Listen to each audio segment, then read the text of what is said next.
Before many people even open their eyes in the morning, a chain of silent computer decisions has already taken place.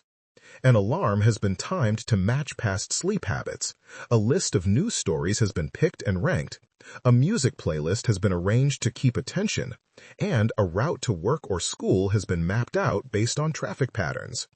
In the early 21st century, algorithms, which are step-by-step rules that computers follow to sort data and make predictions, shape many parts of daily life, deciding what appears, what disappears, and which options feel natural, often without clear awareness from the people affected.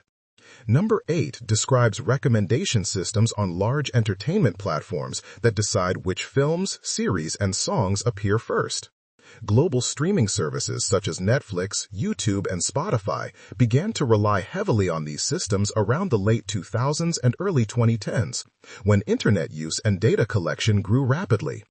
A recommendation system is an algorithm that studies past viewing or listening behavior and compares it with patterns from millions of other users to guess what content will be chosen next.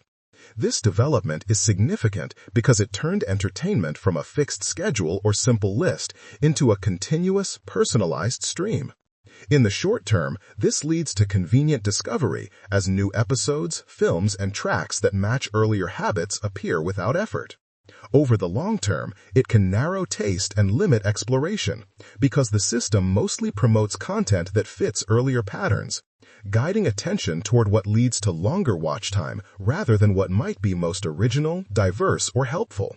Number 7 concerns social media feeds, where posts, images, and short videos are sorted and ranked by engagement algorithms instead of simple time order. Major platforms such as Facebook, Instagram, TikTok, and X, formerly known as Twitter, shifted from chronological feeds to algorithmic feeds mainly in the 2010s after the volume of content grew far beyond what any person could read in order. An engagement algorithm in this setting measures actions like likes, comments, shares, and watch time, then uses those signals to decide which posts rise to the top of the feed. This change is significant because it turns social media into a filtered view of society, where the most visible content is what the system predicts will hold attention, not what is most balanced or representative. In the short term, this creates a feed that feels lively and full of motion, as dramatic or emotional posts surface first. Over the long term, it can form echo chambers where similar opinions and styles repeat, distort how common certain views seem, and keep extreme or anger-driven material in circulation if such content reliably triggers strong reactions. Number 6 focuses on search engines, which are online tools that help locate information on the web, with Google becoming the dominant example from the early 2000s onward. A search engine uses crawling algorithms to scan web pages, indexing algorithms to store and organize what is found, and ranking algorithms to decide which pages appear first after a word or question is typed. Over time, especially from the 2010s, these systems began to include machine learning, a method where computers learn patterns from data to improve predictions. This is significant because search rankings strongly affect which sites receive visitors, sales, and influence, since most people rarely move beyond the first page of results. In the near term, this makes finding information fast and often accurate, since many common questions bring up helpful pages quickly. Over long periods, it can shape which sources survive and which voices are heard, as well-ranked sites gain strength and lower-ranked ones fade, giving the search algorithm quiet control over which facts, brands, and ideas feel most visible and trustworthy. Number 5 highlights online shopping platforms and dynamic pricing systems that control how products are displayed and how prices change. Large e-commerce sites such as Amazon grew sharply during the 2010s and now rely on ranking algorithms to sort millions of items when a person searches for a product. At the same time, airlines, hotels, and some online retailers use dynamic pricing, a method that adjusts prices over time based on demand, time of day, season, and other data patterns. These tools became common in the early 21st century as computing power and real-time data became easier to use. This development is significant because it moves both product visibility and price away from fixed lists and into constantly shifting systems that follow profit and demand signals. In the short term, this can create discounts when interest is low and higher prices when interest is high. And it can push sponsored products or house brands into the top positions where they are most likely to be chosen.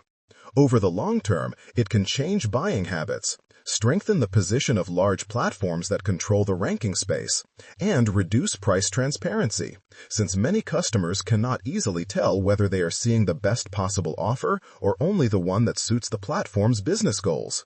Number 4 describes digital maps, navigation tools, and ride-hailing services that use routing and pricing algorithms to manage transport through towns and cities. Since the late 2000s, services such as Google Maps and Apple Maps have guided drivers and pedestrians using live traffic data, satellite images, and route planning algorithms that select paths based on travel time or distance.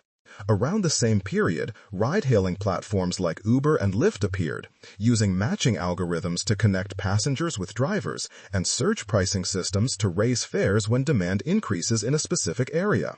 A routing algorithm in this context is a rule-based method that scans possible roads and paths, then chooses one that best meets a given goal, such as arriving fastest. This network of tools is significant because it quietly organizes how people move, which streets become busy, and how transport feels in daily life. In the short term, it reduces uncertainty by giving clear directions and estimates for arrival and cost.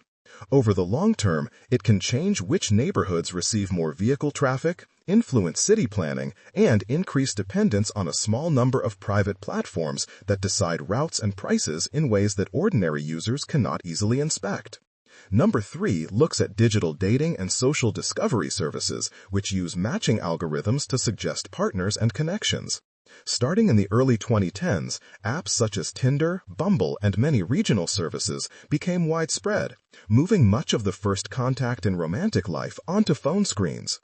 These apps use algorithms that analyze profile information, location, and in-app behavior, such as who is liked or skipped, to decide which profiles appear and in what order.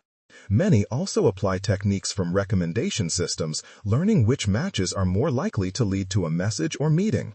This is significant because it shifts the first steps of relationships from shared physical spaces and social circles into structured lists governed by software. In the short term, this greatly increases the number of possible matches and speeds up the process of meeting new people. Over the long term, it can affect how people judge themselves and others, as simple gestures like swipes and match counts become signals of worth. And it can shape social norms around dating if the app design and business model encourage rapid turnover and constant novelty rather than stable, long-lasting bonds. Number 2 examines automated hiring filters and professional platforms that control access to many job opportunities. From the 2010s onward, many medium and large companies began using applicant tracking systems, often called ATS, which are software tools that scan and sort job applications before anyone in human resources reads them. These systems look for certain words, degrees, skills, and years of experience, and then score or rank applicants based on preset rules. At the same time, career platforms such as LinkedIn expanded, using recommendation and search algorithms to decide which job postings appear in a person's feed and which candidate profiles appear first when a recruiter searches for a role. This development is significant because it places algorithmic judgment at the gateway to employment, a central part of economic life. In the short term, it allows firms to handle large numbers of applications quickly and helps recruiters narrow down lists of candidates who match specific patterns. Over the long term, it can reinforce existing inequalities if past hiring data contain bias, reduce chances for people with unusual career paths or non-standard resumes, and pressure applicants to write in ways that please a machine rather than give a full and honest picture of their skills and potential. Number 1 focuses on smart devices and habit or health tracking systems that influence daily routines inside homes and on bodies. Since the late 2010s, smartwatches, fitness trackers, phone health apps, and voice-controlled assistants such as Amazon Alexa and Google Assistant have become common, especially in developed countries. These devices collect data such as step counts, heart rate, sleep duration, spoken commands, and patterns of device use, and then apply algorithms to rate sleep quality, suggest exercise goals, remind users about movement, and automate tasks like turning lights on and off. A habit tracking system in this sense is a group of algorithms that watch repeated actions and encourage small improvements through alerts, streaks, and rewards. This spread is significant because it brings algorithmic influence into the private sphere of daily habits and personal health. In the short term, it can support better awareness of activity levels, help organize schedules, and make home control more convenient.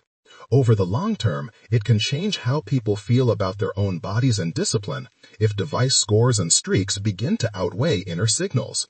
And it can normalize constant monitoring as a standard condition of modern life, where constant data collection is treated as natural in exchange for comfort and guidance. Taken together, these 8 areas show how algorithms have moved from specialized technical tools into central, often unseen actors in ordinary decisions about entertainment, information,